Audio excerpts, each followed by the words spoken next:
Hopefully everybody can hear me and see my screen okay. If there is any issues with the audio or with the slides, if they're not progressing on your screen, just pop a question to me and I will look into that issue. Hopefully we won't have any technical issues today. So today's session, what we're going to look at, we're going to look at the MOSI backup process. So what's actually happening when you press the start button on your backup? What's happening to your files and your folders that are on your computer, and how are they getting passed to the MOSI servers or to the cloud? So when we're going through that process, I would break it down into a 9-step process, but really a lot of the steps happen in cohesion with each other and concurrently. So I'll explain it at a high level as possibly as we can, and I'll give you some interesting detail along as we go. So that's the premise for today's session. For those who haven't joined before, obviously welcome to the first webinar.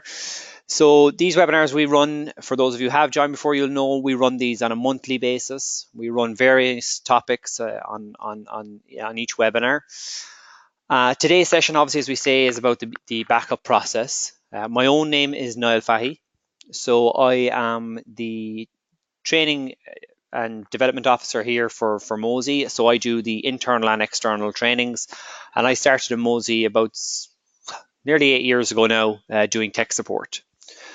So the breakdown of how we'll go about doing the webinar today is I will go through the slide deck here. So I will take between 15 to 20 minutes to talk through some of these points. And then I will give over the remaining bit of time that we've left over, hopefully in the region of about 35 to 40 minutes, to any questions you may have in relation to the topic that we're covering today. If you think of any questions as we're going along, obviously please do pop those into the question box and I will get to them at the end, but don't feel that you have to wait until the very end to actually write in your questions. Okay, so also, I would ask as well that if you do have any feedback on the sessions, that you do send that on to me. You would have received my email address when you signed up and registered for the session. If you do have any feedback around the webinars, thoughts on how we can improve them, or even topics that you would like to see presented on, then I really appreciate that feedback as well, and it would be really useful for me. Okay, so we'll push on into the session today. So the first thing we're going to look at is the MOSI architecture. Just what areas and what, at a high level, what parts make up the MOSI architecture from a backup process and our overall structure as well from a technical perspective. We'll then look at the backup process, and that's that 9-step process that I mentioned previously. And we'll look at each one of those steps and what's actually happening as the backup is progressing. And then finally, we'll look at behind the cloud. What I'm talking about here in terms of behind the cloud is what's actually happening on our servers, what's actually happening to the files as they're stored on our servers, and how that happens. Okay. So the first thing we're looking at here, as I said, was the MOSI architecture. So as you see on screen here, the MOSI architecture is split into 4 distinct areas. So what we have is the admin console, we have the backend servers, we have the restore area, and we have the client front end. So obviously from our perspective, the admin console is where a lot of information happens, a lot of the interaction with the software comes. For those of you using MOSI Pro, Reseller, or Enterprise, that's where a lot of your interaction will happen with the MOSI software.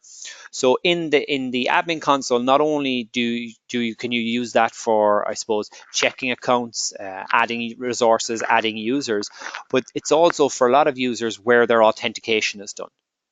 It's also an area where you can create some client configurations if you're using that from an admin perspective to push out a client selection to all your users. The admin console that we have here as well, it feeds into, for MOSI Home users, it feeds into the online view that you would have of your account, where you can go to update, say, your credit card details or add additional resources or edit information about your account also. The client front end is what everybody will be familiar with. For anybody who has the software installed, this is the Windows, Mac, or even Linux users. The client front end is where the majority of users interact with the software. Okay, this is what they see on their machine. This is where they see if there's any issues. This is where they're accessing more regularly than they would say online to do anything within their account online. The front end obviously interacts with the admin console for authentication. It also interacts with our backend. So once authentication is done, it interacts with our backend, with our servers, and where the actual storage is to actually push the data to the cloud and retrieve information also on the backup process. The restore area then, the restore web access, this is the one that some of you may be familiar with if you've attempted an online restore previously. So that's the web interface. So where you have your web interface online and you can log in and you can select your machine and you can create your restores. So that web restore access obviously is available from anywhere, but that feeds into all aspects as well. It feeds into the administration console for authentication, and it also feeds in obviously into our servers and our backend to pull the files that you wish to restore. So the Mozy backup process. So now we have our four distinct areas, as I said, in our backend in terms of the admin console section, the restore window web interface, the server backend, and the client front end. This 9-step process will interact with all of them at some point. So the first step in our process, so when you press the start button on your backup, the first thing that happens is we make that connection to the servers, obviously. So the first step is happen. The first thing that happens is we make that connection. The next thing we're doing is after we've made the connection to the admin console, is we're looking to authenticate. Okay, we're looking to authenticate the account to see, okay, is this user who they say they are? So that's using information from the user's machine, like obviously their username, their password, but also maybe it will also additional information like their machine ID. Okay. And that process is done very first, obviously, because we need to be able to make sure that we're communicating with the right user and that user is allowed access to our backend, and also to point them to the right area of the servers to actually run their backup. The next thing that happens then after that authentication has occurred, and we say, okay, go, this person is the right person. This is the right account. They can actually run a backup. The next step that happens then is the configuration and updates. So we check for any configuration updates. So if there's been changes to a client-side configuration, so if you have created a configuration in the servers, so if you've gone into the admin console, if you're a Mozy Pro or you're a Mozy Enterprise or Research user, you may have created a client configuration in your admin console to push out to all of your users. Doing this obviously is a great way from an administrator's perspective, because it allows them to ensure that certain files and folders are picked up for backup. And if they make any changes to that, they obviously want that pushed down to the users that are backing up from them. So at this point here, we check for the configuration updates. We check to see if there's any updates to be made, and we pull down those changes. Those changes are not acted on in this backup. They won't be acted on until the next backup. What I mean there is that if, for example, you make changes to exclude a certain file type, what will happen is this backup will complete fully, and then on the next backup, that change to the configuration will be implemented, and the exclusion of a particular file type that you had asked for will be implemented. Updates are also checked for. So if there's an update to the Mozy software, it will check it at this point and it will pull down that update. Again, it will install that once the backup has completed. It will look to update the software. For those on Windows machine, they'll oftentimes get a pop-up from their UAC permissions to inform them that that an update has been made, and would they like to allow it to proceed. For the most part, then the second step really here is checking for the information, but it's not making any changes at that point in time. It will wait until this backup completes, because obviously the backup that's happening is the most important thing at that moment in time, and we want that to complete successfully. Now, this third step is when things start happening in the background to actually begin the process of transferring files to the Mozy servers. So this step is what we call parsing changes. So basically, And I've used a graphic here to try and describe it. Okay, so what happens is that when MOSI is installed on your machine, be it Windows or on your Mac software, the MOSI on the Windows machine we have a MOSI file filter. On Mac we use the actual finder on the Mac operating system. So what happens is this finder or the filter, okay, is monitoring the files that you have selected for backup. So it's monitoring your entire machine. Okay, so when I talk about your entire machine, the entire machine according to the files and folders that you have selected in your configuration. So for example, if you've selected your entire My Documents folder, then this filter file will monitor that My Documents folder and it will keep an eye on it. And what it's looking out for is any additional files that have been created or any files that are in the area selected for backup, and if there's any changes made to them. So it's monitoring those to ensure, okay, well, look, I'll keep an eye on these, and if I notice anything is changing on any of this in this location that's selected for backup, or any of these files that are already selected for backup, if they make any changes, then I will take note of that. And what happens in that process then is that we update a database called the changes database on the software. And what benefit does this give to the end user? Well, what will happen in this scenario is that rather than when you click the start button and we have to, if we didn't do this process here, what would happen is if you click the start button, right, all the files that you had selected for backup would have to be actually scanned. And we'd have to check all those, and we'd have to see which ones have changed, and we'd have to update that. Okay, and then let the client know so it could run the backup. But this is inefficient. It's not only is it inefficient, but it also would impact heavily on your usage of your machine, because we'd be doing a full file scan of all the files on your machine. So using this parsing process, the MOSI file filter is monitoring these in the background on the fly on an ongoing basis. So that just allows that once we press the start button to run a backup, all the MOSI software has to do is, okay, well, I just need to check this changes database and see what files have changed or what files have been added in or have been removed from backup. It's a it's a much faster process, but it also has less impact on the user's machine themselves.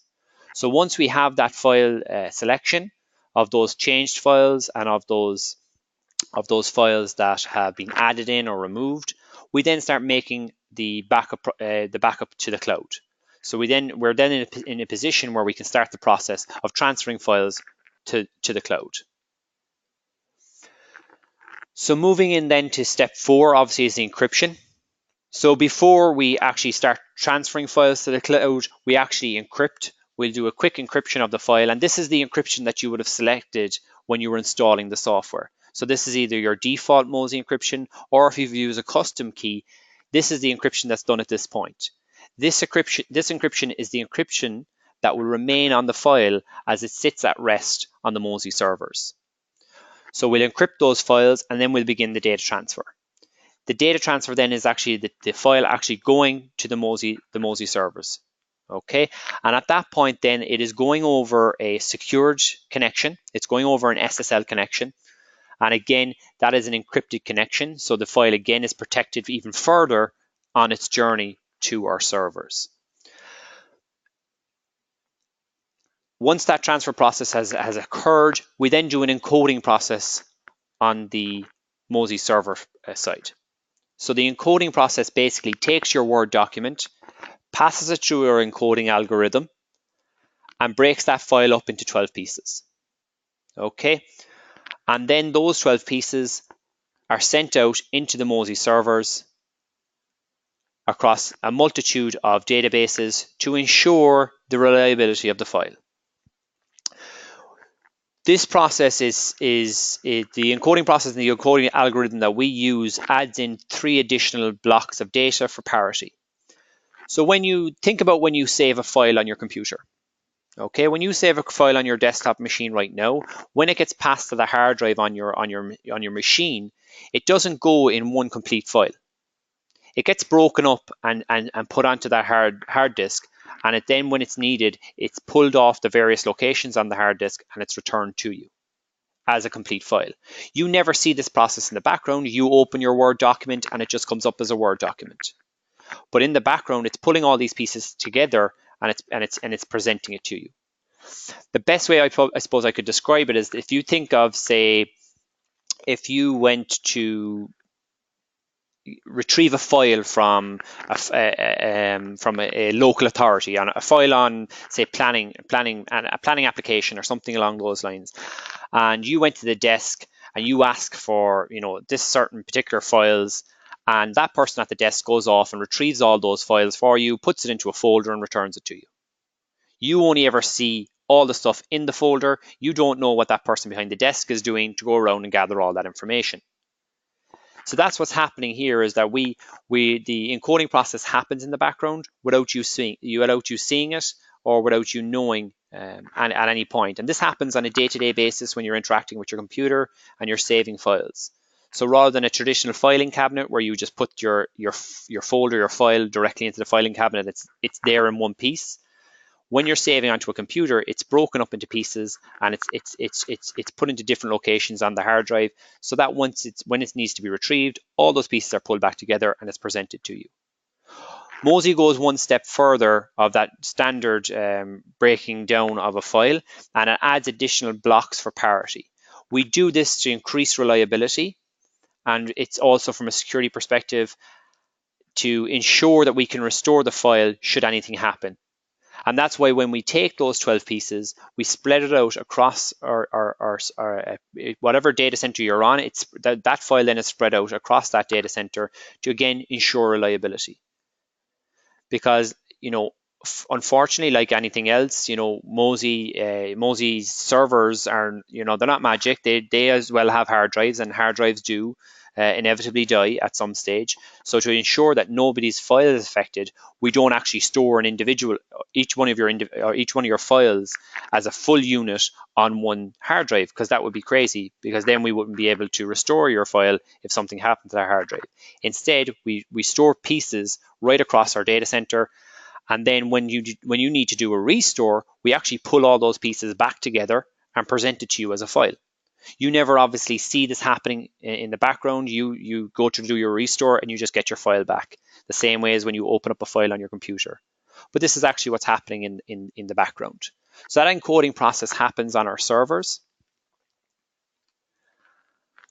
We then do a checksum verification, and what we're doing here is before we submit those files, so we do the encoding process, and before we submit those files to our servers, we do a check to make sure that what was sent up to us is actually what we have, because obviously we don't want to commit something to our servers if it's not actually what the user had sent up to us. So we do that checksum verification, and if everything is okay, we then submit that data to our servers across obviously all the different databases and all the different hard drives on our servers, and we store that data. Now, steps, so the encryption process, the transfer, the encoding, and this checksum verification, this doesn't happen, this is not a scenario where we go file by file by file by file, through each steps. This is obviously happening for multiple files on the go. It's not an individual process, so there could be 20, 30, 40, 50 files going through this process at any given time as you're running your backup. And again, that is to speed up the backup process.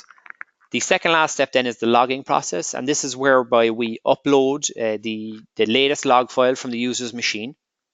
Okay, and we also update and synchronize the user's manifest file.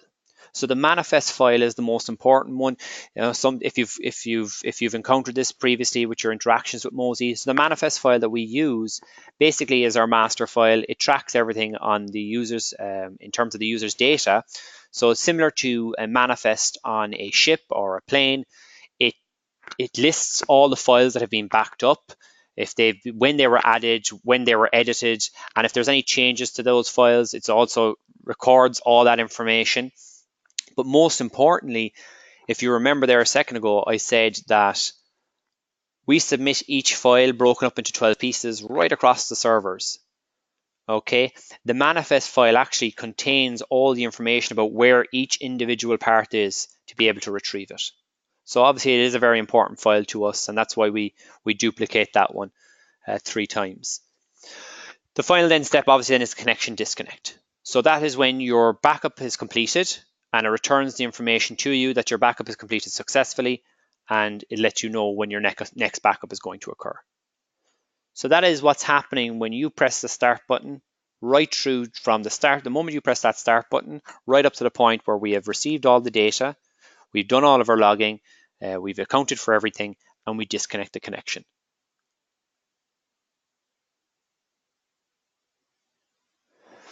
So behind the cloud, as I mentioned, the authentication server, this is the one where the admin console resides as well, and that's where a lot of users will do their authentication. The backend then obviously is each individual server, and as you can see, in each individual server you will have multiple or each individual data center rather, you will have multiple servers, and inside each server you will have multiple data nodes, as we call them, with their hard drives. So as you can see, there is a lot of space for those files to be stored in a secure fashion. When I mentioned a while ago when changes occur to the file, so what's actually happening there is that if you take this example here, okay, so if you create the file on the 1st of January as a blank, okay, and you name it face.png, that is the file as it exists on our servers at that time. If you make changes to that file on the 5th of January, we add what we call a patch, okay, and that is the change to the file. So that is a change, and that's added to the backup servers. And then on the 7th of January, you create patch 2. Okay, you make additional changes and you add that to the file. If you were to restore the version of the file from the 7th of January, you would need to what would happen is that when you make that submission for a restore, what happens on our back end, so you just say, okay, I want that file from the 7th of January. And what happens on our back end is we go out and we pull patch 2, patch 1, and face.png, merge them together, and present you the file as it looked and existed on the 7th of January. The same if it was on the 5th of January, we would grab face.png and just patch 1 and present the file as it existed on the 5th of January. So these are the kind of small things as well that happen behind the cloud. So when you're talking about changes to a file, and all this is done in the background. Once you press that restore button, we're pulling all this data together for you, putting it back and creating your file as you remember it on a specific date, and returning that file back to you. So that is, in a nutshell, what is happening when you press that start button on your backup, to the time that you start that backup to the time that the files actually make it to our backend. So you go through what I've broken down into a 9-step process.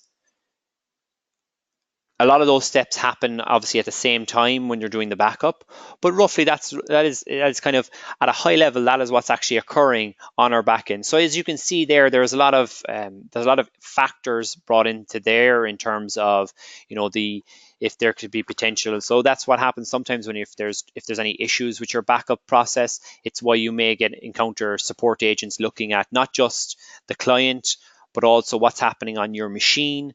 And also your local network, your connections to the internet, and seeing as well as if you can make connections to our servers, but also then as well checking our servers to see if there's any issues there. And that's why sometimes if you've interacted with support on a backup issue, they go through a lot of these areas to make sure that there's not they're not missing out on anything in terms of the backup process.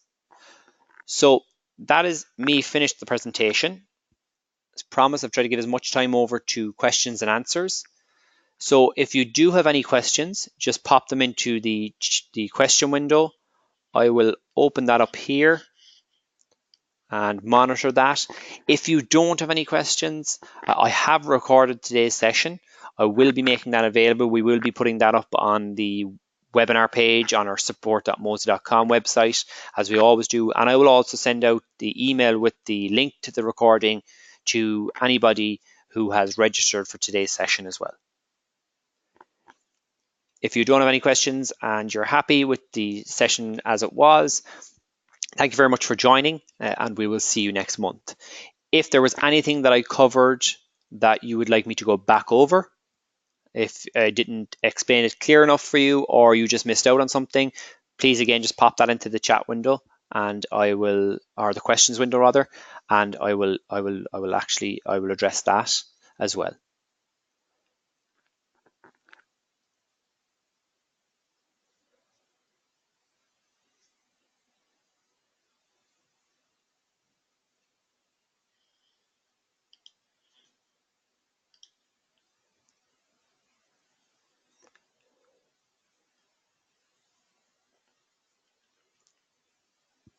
Also, if there's any feedback you have in terms of the sessions, and if there's anything you'd like to see, then please do as well. Feel free to pop that in or send me a mail on that. Okay, so we have a question here from Daryl.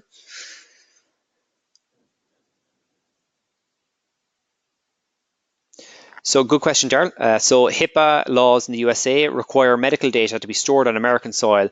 How do we specify the server where the data is stored? So that's not an issue, Daryl. No US-based user is backing up to a data center outside of the US. So all of our US-based customers back up to data centers within the US. Obviously, we would be very conscious of that fact, because we look to have HIPAA users obviously using our service as well. No problem, Darren.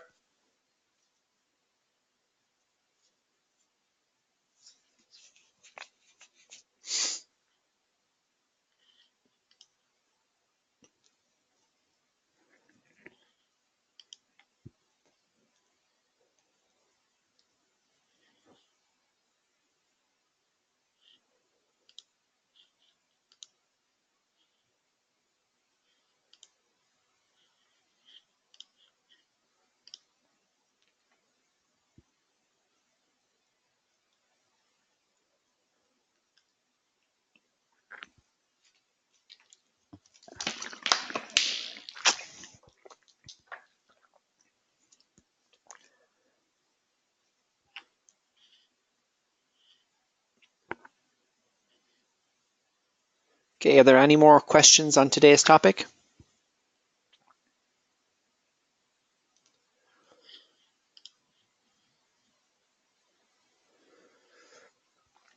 Okay, good question, Andrew. So Andrew's question is, when I restore, the software takes a long time to load the available restore data. Why is this?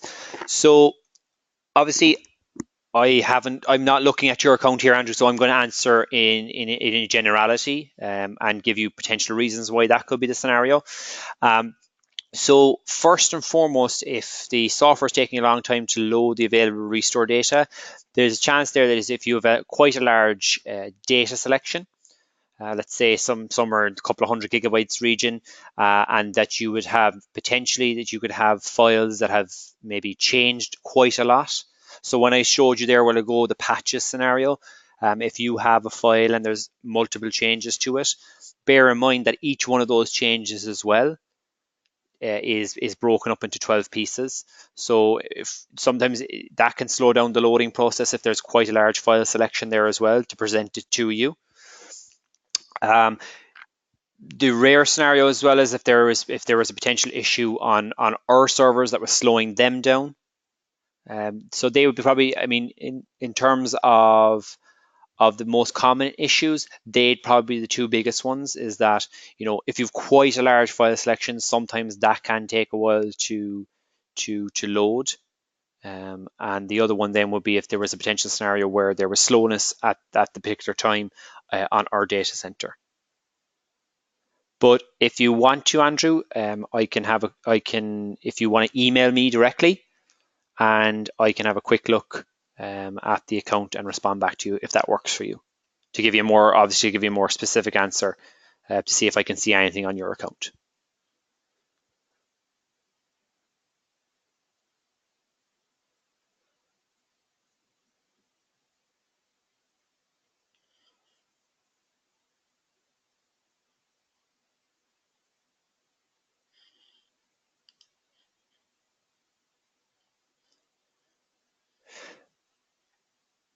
Okay, so good question, Dana. So Dana's question is, when I do a restore, can I choose the local copy versus the cloud version for improved speed? So if you do a restore, obviously, if you're doing a restore from the software that's installed on your machine, then yes, the local copy will be the fastest one to restore to you. Now, if you're if it's only one or two small files, then the actual online or the in-client restore from the web as well can actually be quite fast. But obviously, using the local copy will always be the fastest because you're connected directly to that, and you don't obviously then as well. You can connect and you can access that without having to have an internet connection. So for those who are not familiar or who haven't looked at the local backup option previously, it just allows you to run a backup concurrently to an external drive on your machine, and it just creates a MOSI folder in there, and it just sends the backed up data the files that you've selected to back up to the cloud. It also sends that to the external hard drive. I hope that answers your question, Dana. If not, just come back to me and I'll get on that.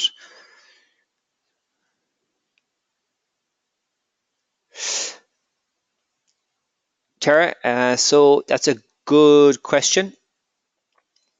So for international users, is that data stored outside the US, and how can I tell where it is located? So any of our international customers are backing up to data centers within the EU, and therefore they are subject then to obviously EU data protection laws, which are pretty strict and stringent. But all of our international users do back up to EMEA-based data centers.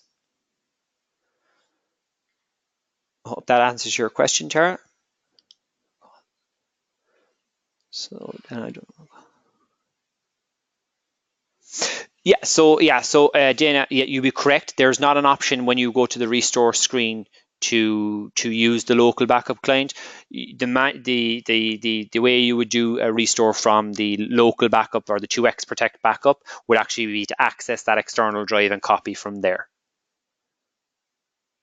And that's what I say. Sometimes if you're only restoring, a handful of files that are quite small, you'd be surprised as well using the in-client restore how fast that can actually be by even connecting to the web and restoring.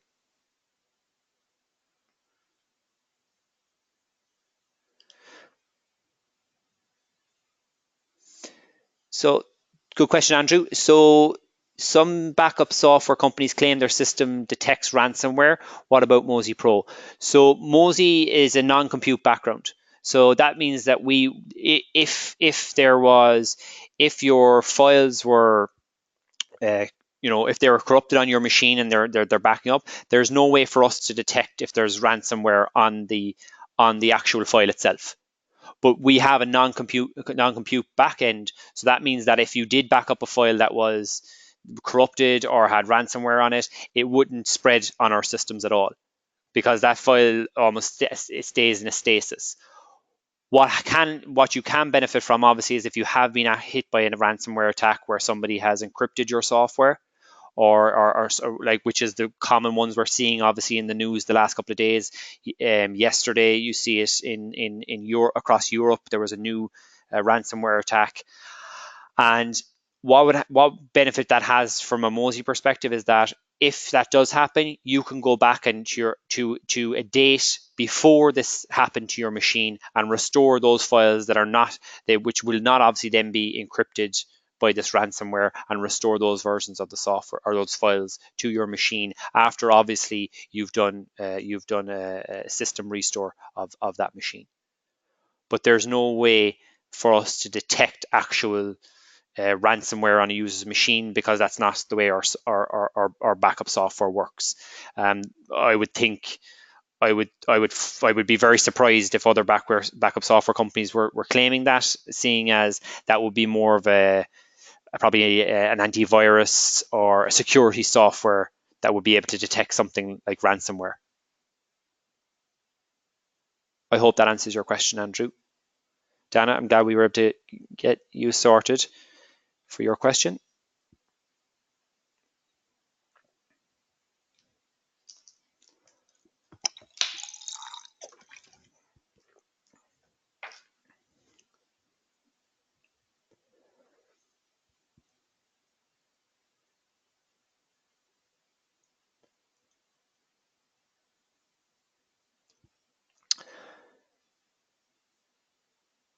So are there any more questions?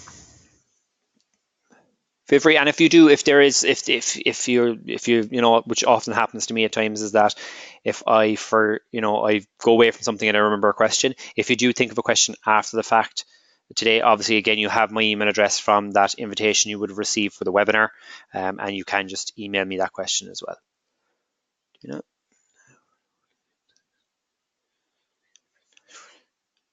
So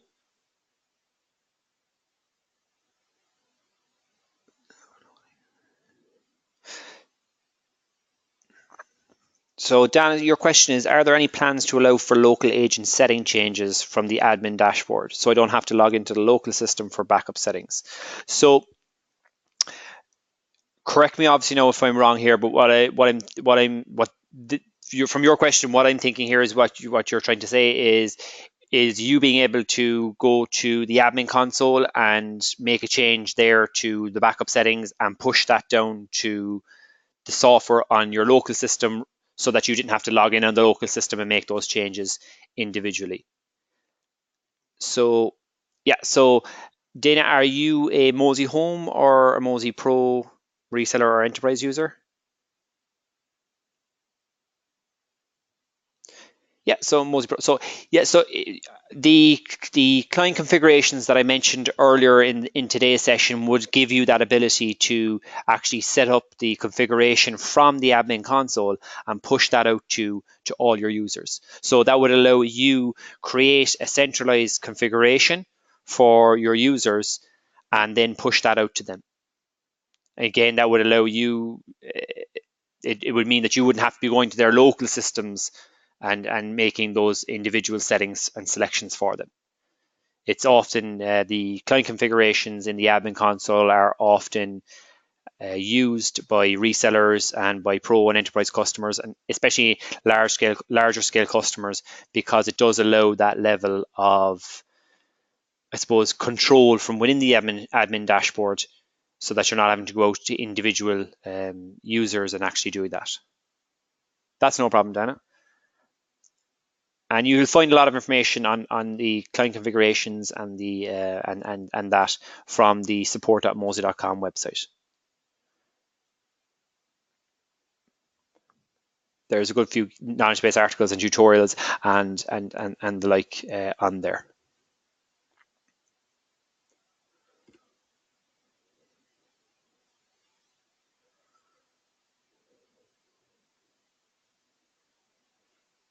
Okay, great.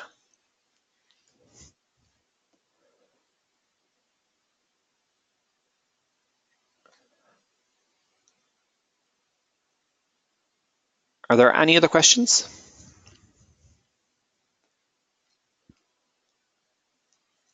Again, for those who do not have any further questions, I do thank you for your time this morning. I do realize that I'm taking up an hour of your morning, and I do appreciate always people giving that to me to be able to go through some topics that we go through on a monthly basis, as I said. So obviously, if I can do anything to improve these sessions, to make them more fulfilling or more, I suppose, more beneficial to you, then please do let me know. Because obviously this time I want this time to be as beneficial and as useful to you when you're giving up some time to actually attend these sessions.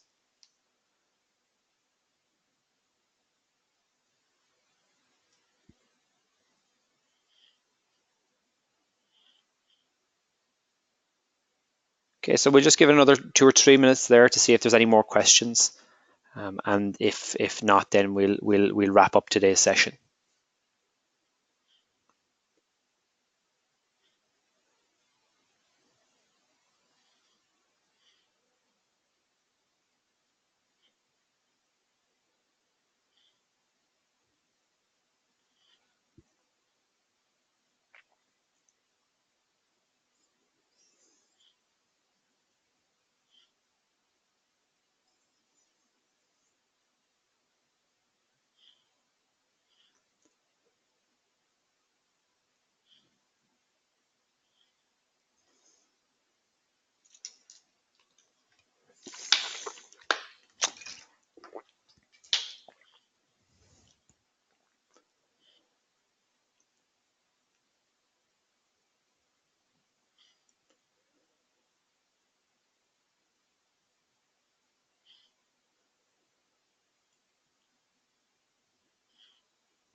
Okay, then we'll leave it there for today. If you have any questions that you think of at a later point, do feel free to reach out from the email address that you would have received on the invitation. Thank you for today, and I will hope to see you all next month. Have a good day.